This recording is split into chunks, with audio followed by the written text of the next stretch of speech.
Gandhi sir. Yes sir. உங்களுக்காக நான் அன்போடு காத்திருக்கிறேன். நீங்க தான் இந்த எவிக்ஷன் ப்ராசஸ் தொடங்கி வைக்கிற முதல் நபர். வாங்க. என்ன இப்படி ஆயிருச்சு?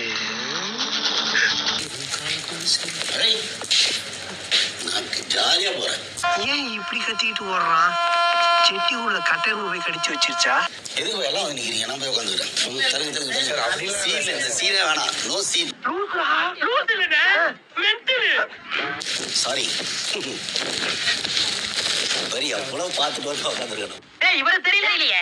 இவர்தான் பிரிட்டிஷ் இளவரசர் சார்லஸ். பிரவீன் காந்தி, இந்த பிக் பாஸ் வீட்டில் உங்கள் நேரம் இத்துடன் முடிந்தது. எனக்கு இப்படி சுத்தி நிக்கிறது ஒரு மாதிரி அன்னீசியா இருக்கு. Please please Fine, round of applause to Praveen Gandhi. யாரா